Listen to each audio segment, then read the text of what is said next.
খালেদা জিয়াকে গৃহবন্দিত্ব থেকে মুক্তি দিতে সরকারের সহানুভূতি কামনা। বিএনপিকে চাঙ্গা করতে কিছু সময় বাসা কাটানোর পরামর্শ। অতিরিক্ত বইয়ের বোঝা, সঙ্গে ভালো ফলাফলের পারিবারিক চাপ, মানসিক বিকাশে প্রাথমিক স্তর থেকে মূল্যায়ন পদ্ধতি তুলে দেওয়ার পরামর্শ।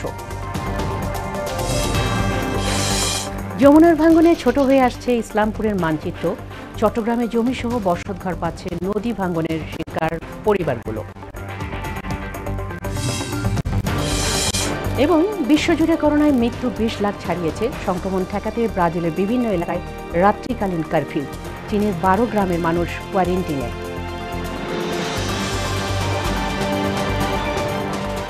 আসসালামু আলাইকুম। মোহনার সংবাদে সবাইকে স্বাগত। শুনছিলেন শিরোনাম, সঙ্গে আছি ফাতেমা রশিদ। এবার বিস্তারিত। নিজ বাসায় চিকিৎসাধীন বিএনপি চেয়ারপারসন খালেদা জিয়াকে উন্নত চিকিৎসার জন্য বিদেশে নিতে হবে। এজন্য গৃহবন্দিত্ব থেকে মুক্তি দিতে সরকারের সহানুভূতি কামনা করেছেন বেগম জিয়ার চিকিৎসক ও শীর্ষ নেতারা। এদিকে বিএনপিপন্থী বুদ্ধিজীবী ডক্টর জাফরুল্লাহ চৌধুরী পরামর্শ দিয়েছেন, দলকে চাঙ্গা করতে খালেদা জিয়ার উচিত দিনের কিছু সময় বাসার ফটকের সময় কাটানো। আরও জানাচ্ছেন হুমায়ুন কবির। দুর্নীতি 2 মামলা দণ্ডপ্রাপ্ত বিএনপি চেয়ারপারসন বেগম খালেদা জিয়া সরকারের নির্বাহী আদেশে মুক্তি পান গেল বছরের 25 মার্চ। সেই থেকে রাজধানীর গুলশানে ফিরোজা ভবনে অবস্থান করছেন তিনি। নিরাপত্তায় আছেন 6 জন প্রহরী। এরপর কেটে গেছে প্রায় 10 মাস। কেমন আছেন প্রিয় নেতা তা জানতে কৌতূহলের শেষ নেই বিভিন্ন সভা সমাবেশে যোগ দিতে আসা নেতাকর্মীরা। আশা আকাঙ্ক্ষার শেষ আশ্রয়স্থল খালেদা জিয়া, ওনাকে ছাড়া বাংলাদেশের রাজনীতি অন্ধ। আমরা চাই আমাদের নেত্রী আমাদের মাঝে সুস্থ হয়ে আবার রাজনীতি ফিরে আসবে। বেগম খালেদা জিয়া রাজপথে নামলে আমাদের শক্তি যেন আরো উর্বর হয়ে ওঠে। দেশটি বেগম খালেদা মুক্ত অবস্থায় মুক্ত বাতাসে ফিরে আসলে রাজনীতি মুভমেন্ট অনেকটাই চেঞ্জ হয়ে যাবে। চিকিৎসক প্রফেসর এজেডএম জাহিদ হোসেন জানালেন বেগম জিয়ার শারীরিক অবস্থা। শারীরিক অসুস্থতা, রিমাটয়েড আর্থ্রাইটিস যে অবস্থায় ছিল ওটা পূর্বের নেই আছে। বিভিন্ন জয়েন্টের যে পেইন সেটা আগের মতোই আছে। আধুনিক চিকিৎসা যদি করতে হয় তাহলে ওনাকে বাইরে নিতে হবে ওনার পছন্দ মতো। কারণ আগের চিকিৎসা King Faisal Research Institute Riyadh এবং আমেরিকাতে করছে। বিএনপির সিনিয়র যুগ্ম মহাসচিব রুহুল কবির রিজভী অভিযোগ করেন, সরকার মুক্তি দিলেও মূলত গৃহবন্দী করে রাখা হয়েছে চেয়ারপারসনকে। কারাগারের মধ্যে উনি ছিলেন, সেখান থেকে নিয়ে এসে যে বাসাতে আছেন বাসাটাই কারাগারে পরিণত করেছেন। নির্বিঘ্নে কেউ ওনার সাথে দেখা করতে পারে না। ফ্যাসিস্টরা যখন ক্ষমতায় থাকে দেশের জনপ্রিয় নেতা নেত্রীদেরকে যে আচরণ করে দেশনেত্রী বেগম খালেদা জিয়ার প্রতি শেখ হাসিনা সেই আচরণ করছে। গণস্বাস্থ্য কেন্দ্রের প্রতিষ্ঠাতা বিএনপি পন্থী বুদ্ধিজীবী ডাক্তার জাফরুল্লাহ চৌধুরীর মতে ঘরের মধ্যে বসে না থেকে বেগম জিয়ার উচিত বাসার প্রধান ফটকের সামনে সময় কাটানো, তাহলেই চাঙ্গা হবে দল। ওনাকে বললাম যে আপনি আর কিছু না হোক এক কাজ করেন, গেইটে এসে বসে থাকেন, সকালে বিকালে চাষ দাও যাতে, তখন লোকে দেখবে যে আপনাকে বন্দি করে রাখছে অন্যায়ভাবে। খালেদা জিয়ার নাতনি জাইমা রহমানকে দলের দায়িত্ব দেওয়া হলে বিএনপির আন্দোলনের গতি আসবে বলেও মনে করেন ডাক্তার জাফরুল্লাহ। জাইমাকে নিয়ে আসো, জাইমাকে যেতে দৌড়াইতে পারবে, যে পথে ঘাটে ঘুরতে পারবে, তখন আমি সেই হবে হাসিনার যোগ্য প্রতিদ্বন্দ্বী, তখন দেখবে হাসিনা হিসাবের মধ্যে নেবে। হুমায়ুন কবির, মোহনা সংবাদ, ঢাকা।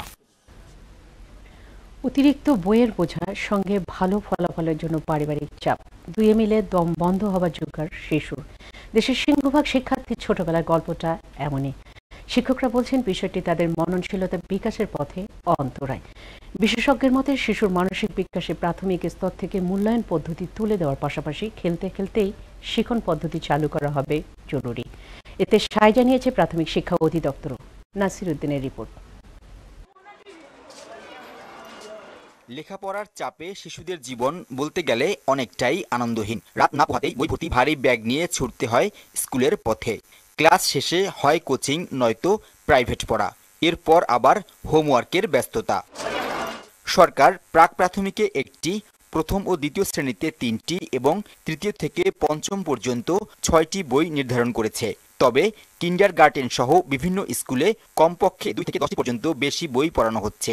শিক্ষকেরও উপলব্ধি, ছোট মাথায় এত চাপ সহ্য করা কঠিন। আপনি টর্চার বলতে পারেন, ধমক বলতে পারেন, যে যেভাবে এটা সবাই তো করে। বাচ্চাদের প্রচুর একটা মানসিক চাপ দেওয়া হয় এই ভালো রেজাল্ট করার জন্য। প্লেয়িং ভিত্তিক এডুকেশন, যেটা অর্থাৎ তারা একই সাথে খেলাধুলা করবে, পাশাপাশি তারা যেন পড়াশোনা করতে পারে, ওই ধরনের এডুকেশন সিস্টেম ডেভেলপ করা উচিত। প্রতিষ্ঠানগুলো এডিশনাল কিছু বই, অতিরিক্ত বই জুড়ে দেওয়া হয়, এই বইটা কিন্তু একটা কোমলমতি শিক্ষার্থীদের জন্য কিন্তু একটা অতিরিক্ত বোঝা হয়ে দাঁড়ায়। বিশেষজ্ঞরা বলছেন, শিক্ষা ব্যবস্থায় শিশুদের আগ্রহ এবং মনোজগতের চাহিদাকে প্রাধান্য দেওয়া উচিত। সরিয়ে নিতে হবে ঘন ঘন পরীক্ষার চাপও। স্টুডেন্ট টিচার যে একটা রিলেশন, যে বন্ধন, এটা তৈরি হওয়া উচিত। প্রাথমিক শিক্ষাটাকে যদি ওই আদলে, জাপানের আদলে আমরা তৈরি করতে পারি, আমার বিশ্বাস যে আমাদের সন্তানরা, ভবিষ্যৎ প্রজন্ম, তারা গড়ে উঠবে। যে বাচ্চাটি মানে শূন্য পেল, তাকে লিখে দিতে তোমাকে আরো চেষ্টা করো।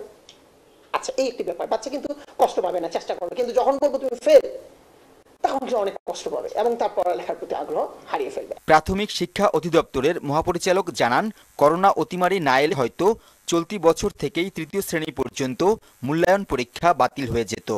এনসিটিভির দায়িত্ব হচ্ছে কারিকুলাম গুলা গিয়ে করা, অ্যাসেসমেন্ট টুলস কিভাবে করবে, এগুলো সব বানাইছে। করোনা যদি না থাকতো তাহলে হয়তো জানুয়ারি থেকেই বাস্তবায়ন শুরু হয়ে যেত। পুরো প্রাথমিক স্তর থেকে মূল্যায়ন পরীক্ষা তুলে দেওয়ার ভালো মন্দ সব দিক খতিয়ে দেখা হচ্ছে বলে জানান মহাপরিচালক। নাসির উদ্দিন, মোহনা সংবাদ, ঢাকা। জামালপুরের ইসলামপুরে যমুনার ভাঙ্গন কোনোভাবেই বন্ধ হচ্ছে না। প্রতিদিনই নদীতে বিলীন হচ্ছে বসত বাড়ি, ফসলি জমি ও রাস্তাঘাট। ভিটেমারি হারিয়ে অনেকের আশ্রয় হয়েছে বন্যা নিয়ন্ত্রণ বাঁধে, আবার কেউ ঘুরছেন আশ্রয়ের খোঁজে। খাবারের পাশাপাশি বিশুদ্ধ পানি এবং পয় নিষ্কাশন ব্যবস্থা নিয়ে বিপাকে পড়েছেন এসব পরিবারের সদস্যরা। জামালপুর প্রতিনিধি উসমান হারুনের তথ্যে ডেস্ক রিপোর্ট। যমুনা নদীর ভাঙনে ছোট হয়ে আসছে জামালপুরের ইসলামপুর উপজেলার বেরকুশা ও হরিণধরা গ্রাম। ভিটেমাটি হারিয়ে নিঃস্ব হয়েছে ৩ শতাধিক পরিবার। এসব পরিবারের বেশিরভাগ আশ্রয় নিয়েছে বন্যা নিয়ন্ত্রণ বাঁধ সহ বিভিন্ন এলাকায়। সেখানেও স্থান সংকুলান না হওয়ায় খোলা আকাশের নিচে আছেন কেউ কেউ। শেষ সম্বলটুকু হারিয়ে নিঃস্ব এসব পরিবার। মানবেতর জীবনযাপন করছে নানা বয়সী মানুষ। নদী ভাঙে নিছে, আমরা বেরিবাদের বসে আসছিলাম, জায়গা জমিন করে ঘর দিয়ে টান দিয়ে এই রাস্তার মধ্যে আমরা খুব কষ্টতে আছি। গর্বে চলে আছে, আমরা খুব কষ্টে বাধা আছি। আশ্রয় নেওয়ার মতন কোনো জায়গা জমিন নাই আঙ্গরে। এটাই সরকারের কাছে আঙ্গরে আবেদন। খোলা আকাশের নিচেও চলছে অনেক শিশুর পড়ালেখা। অনিশ্চিত ভবিষ্যৎ দেখছেন শিক্ষার্থী ও অভিভাবকরা। জায়গা জমি সব নদীতে চলে গেছে, আমরা খুব কষ্টে আছি। না অসময় করতে পাওয়া যায় না, আর সে বান্ধর উপরে আমরা সে কাউরা দিয়ে এভাবে থাকবে না।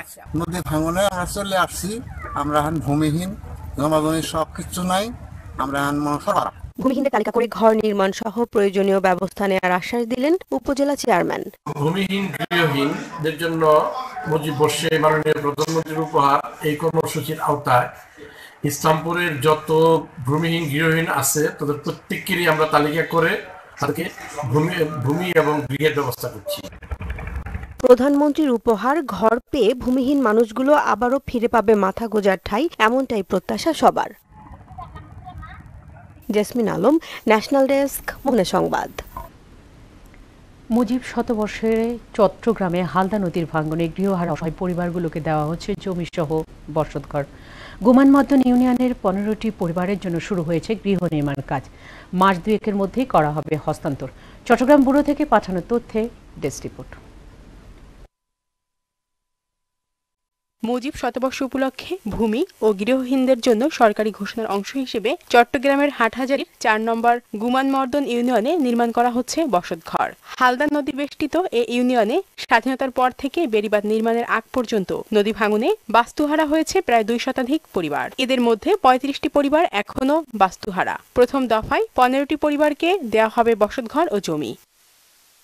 ভূমি ও গৃহহীনদের জন্য আবাসনের ব্যবস্থা করায় প্রধানমন্ত্রীকে কৃতজ্ঞতা জানান সুবিধাভোগীরা। উনি কল্পনা করতে পারেন আমাদের সরকার আমাদেরকে ঘর দিবে, এখন তো আমাদের একটা মাথা গোজার জায়গা হইলে হয়েছে। খুশি আমরা খুশি। তারা সবাই বলতেছে যে আমাদের মাননীয় প্রধানমন্ত্রীকে আমরা ধন্যবাদ জানাচ্ছি এবং দোয়া করতেছি আমরা যাতে সুখে শান্তিতে এই ঘরগুলো পেয়ে আমরা বসবাস করতে পারি। আমাদের অত্র এলাকার মধ্যে যে যারা গৃহহারা আছে, হালদা নদী লোকজনের ভাঙ্গিয়ে ঘর দূরে নিয়ে গেছে, এদেরকে আজকে আমরা যে একটা স্থান দিতে পারছি, যে একটা ঘর দিতে পারছে সরকার মহোদয়ের থেকে, তার জন্য আমরা খুব আনন্দিত। গৃহ নির্মাণ কাজের উদ্বোধন করেন গুমান মর্দন ইউনিয়নের চেয়ারম্যান মোহাম্মদ মজিবুর রহমান। 15টি পরিবার আমরা 4 বছর আগে আমরা জরিপ করে পেয়েছিলাম। এদেরকে এই 15টি পরিবারকে আমরা গুমান মর্দনের পরিবারকে এই 15টি ঘর দেওয়ার জন্য কাজ জায়গায় আমরা এখন প্রকল্প আজকে থেকে কার্যক্রম শুরু হয়েছে।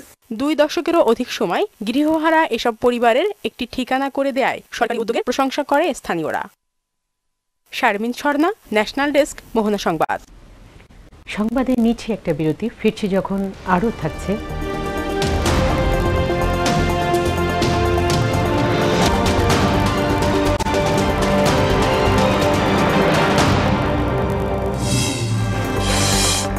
শক্তিশালী ভূমিকম্পে লন্ডভন্ড ইন্দোনেশিয়ার সুলাওয়েসি দ্বীপ, অন্তত 34 জনের মৃত্যু, আহত 6 শতাধিক, বহু ঘরবাড়ি বিধ্বস্ত। এবং রিয়ালকে বিদায় করে স্প্যানিশ সুপার কাপের ফাইনালে বার্সেলোনার সঙ্গে বিলবাও। ইপিএলে ক্রিস্টাল প্যালেসের কাছে হোঁচট খেল আর্সেনাল।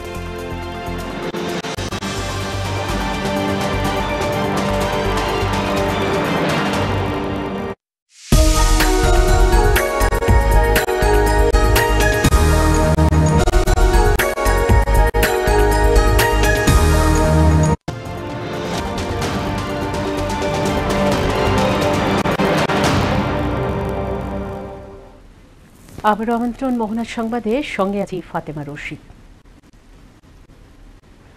সারা দেশে আগামীকাল 7টি পৌরসভার নির্বাচন অনুষ্ঠিত হবে। সকাল 8টা থেকে বিকেল 4টা পর্যন্ত টানা ভোট গ্রহণ চলবে। এর মধ্যে 28টিতে ইভিএমে এবং 32টিতে ব্যালটের মাধ্যমে ভোট নেওয়া হবে। ইতিমধ্যে নির্বাচনের সব প্রস্তুতি সম্পন্ন করেছে কমিশন ইসি।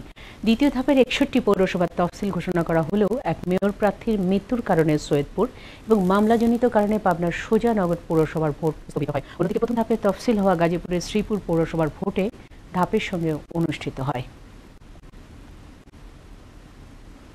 চট্টগ্রাম নগরের দেওয়ান বাজারে প্রচারণার সময় ছুরিকাঘাতে আহত আশিকুর রহমান রোহিত মারা গেছেন। সকালে চট্টগ্রাম মেডিকেল কলেজ হাসপাতালে মারা যান তিনি। এদিকে ঝিনাইদহের শৈলকুপা পৌরসভা নির্বাচনে 2 কাউন্সিলর প্রার্থীর সমর্থকদের সংঘর্ষে লিয়াকত আলী বল্টু নিহতের মামলায় বাপ্পি নামের একজনকে গ্রেফতার করে পুলিশ। এর আগে 20 জনের নাম উল্লেখ করে থানায় মামলা দায়ের করেন নিহতের ভাই কাউন্সিলর প্রার্থী শওকত আলী। অন্যদিকে সংঘর্ষের ঘটনার কয়েক ঘন্টা পর কাউন্সিলর প্রার্থী আলমগীর খান বাবুর মরদেহ উদ্ধারের ঘটনায় এখনো মামলা হয়নি। পাইকারির দ্বিগুণ দামে রাজধানীর খুচরা বাজারে বিক্রি হচ্ছে বেশিরভাগ সবজি। এ নিয়ে খোঁড়া যুক্তি তুলে ধরলেন খুচরা ব্যবসায়ী। বাড়তি দামে বিক্রি হচ্ছে সয়াবিন তেল। কেজিতে প্রকারভেদে 10 টাকা বাড়লেও এ সপ্তাহে 1 টাকা কমেছে চালের দাম। সরবরাহ কম থাকায় ইলিশ ও গলদা চিংড়ির দাম বেশ চড়া। তানজিলা নিঝুমের রিপোর্ট। মিরপুর 1 নম্বর পাইকারি সবজি বাজার। রাতে দাম কিছুটা বাড়তি থাকলেও ভোরে আলো ফুটতে থাকার সঙ্গে সঙ্গে কমতে থাকে। পাইকারি বাজারে বড় আকারের প্রতিটি ফুলকপি ও বাঁধাকপি 10 টাকা বিক্রি হচ্ছে। মূলার কেজি 8 টাকা, কাঁচামরিচ 50 এবং বেগুন, টমেটো, শিম বিক্রি হচ্ছে 16 টাকায়। মূলা 40 টাকা পাল্লা, 30 টাকা পাল্লা বেচতেছি। কাঁচামরিচ 250 টাকা পাল্লা। বেগুন আসে আপনার 16 টাকা কেজি, 80 টাকা পাল্লা। আর সিম আসে 80 টাকা পাল্লা, 16 টাকা কেজি। খুচরা বাজারে দাম অবশ্য প্রায় দ্বিগুণ। কাঁচামরিচ 80 টাকা, ফুলকপি ও বাঁধাকপি 25 আর বেগুন বিক্রি হচ্ছে 40 টাকায়। দামের আকাশ পাতাল তারতম্যের ব্যাখ্যা তুলে ধরেন ব্যবসায়ীরা।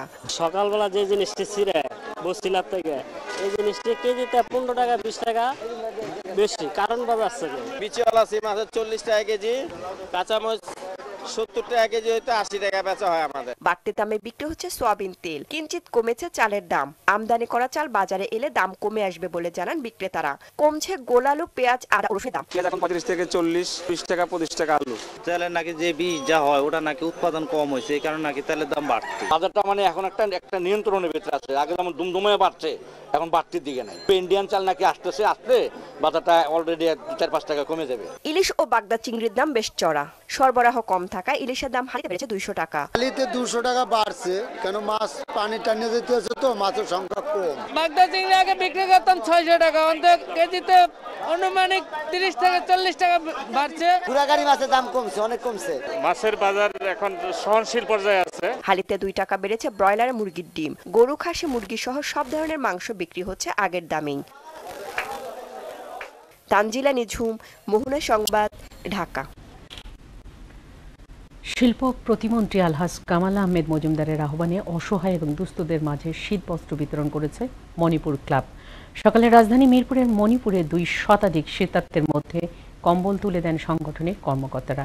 এ সময় ঢাকা উত্তর সিটির 13 নম্বর ওয়ার্ড কাউন্সিলর ইসমাইল মোল্লা, নেদারল্যান্ডের নাগরিক প্যাট্রিক, মণিপুর ক্লাবের সভাপতি মোহাম্মদ আলী কাউসার এবং সাধারণ সম্পাদক মোহাম্মদ জাহিদ মোবারক উপস্থিত ছিলেন। আগামীতে এ ধরনের কার্যক্রম অব্যাহত থাকবে বলে জানান বক্তারা। মানব সেবার মাধ্যমে তরুণরা দেশ ও জাতিকে এগিয়ে নিয়ে যাবে বলেও মনে করেন তারা। সংবাদ শেষ করব নূরপুর বিলে পাখির কথা দিয়ে। পাখির কলকাকলিতে মুখর হয়ে উঠেছে ফরিদপুরের ভাঙ্গার নূরপুর বিল। অপরূপ প্রাকৃতিক সৌন্দর্যের ঘেরা বিলে কিচিরমিচির শব্দ শুনতে বিভিন্ন স্থান থেকে ছুটে আসছেন নানা বয়সের মানুষ। আশিস পোদ্দার বিমানের তথ্যে ডেস্ক রিপোর্ট। ফরিদপুর জেলা শহর থেকে 30 কিলোমিটার দূরে ভাঙ্গা উপজেলার নূরপুর বিল। বিশাল বিলে রয়েছে বিভিন্ন প্রকার জলজ উদ্ভিদ, নীল শাপলা, কলমিলতা ফুল ও কচুরিপানা ফুলের মাঝে অতিথি পাখি বিলের সৌন্দর্য আরো বাড়িয়ে তুলেছে। শীতের শুরুতেই সুদূর সাইবেরিয়া ও শীতপ্রধান দেশ থেকে ছুটে এসেছে অতিথি পাখি। কলকাকলিতে মুখরিত হয়েছে নূরপুর বিল। অতিথি পাখির সৌন্দর্য উপভোগ করতে নানা বয়সী মানুষের ভিড় বাড়ছে। পাখি শিকার বন্ধে প্রশাসনের হস্তক্ষেপ কামনা করেন তাদের। বিলে আগে অনেক পাখি আসতো, অনেকে দেখতে আসতো বিদেশি পাখি, কিন্তু এখন কিছু মানুষ সন্ধ্যার দিকে বন্দুক নিয়ে এসে পাখিগুলোকে শিকার করে, এগুলো আমরা মানতে পারবো না। পাখি দেখতে সৌন্দর্য যাতে কেউ না মারে, এটা সবার কাছে অনুরোধ। অতিথি পাখির অবাধ বিচরণের উপযুক্ত পরিবেশ তৈরির পাশাপাশি দাবি আছে দর্শনার্থীদের সুযোগ সুবিধা নিশ্চিতের। পাখি তো পরিবেশের ভারসাম্য রক্ষার জন্য খুবই জরুরি। এই সকল পাখি যাতে প্রতি বছর শীতে আসতে পারে, তাদের যাতে এখানে একটা অভয়ারণ্য গড়ে উঠতে পারে, এই জন্য কিন্তু একটা সরকারের কিন্তু একটা ব্যবস্থা নেওয়া দরকার। অতিথি পাখি নিধনে জড়িতদের আইনের আওতায় আনতে মোবাইল কোর্ট পরিচালনার কথা জানান জেলা প্রশাসক। লক্ষ্য রাখছি এবং এবার আমরা আরো কঠোর হব, যাতে করে আমাদের জলাশয়গুলিতে যে অতিথি পাখিরা আসবে তাদেরকে যেন আমরা সুরক্ষা প্রদান করি। গেল বছরের নভেম্বর মাসের শুরুতেই ফরিদপুরে আসতে থাকে অতিথি পাখি, আবার মার্চের শেষ দিকে ফিরে যাবে আপন ঠিকানায়। সাজ্জাদুর রহমান, ন্যাশনাল ডেস্ক, মোহনা সংবাদ। শেষ করব মোহনা সংবাদ যাবার আগে শিরোনামগুলো আরো একবার।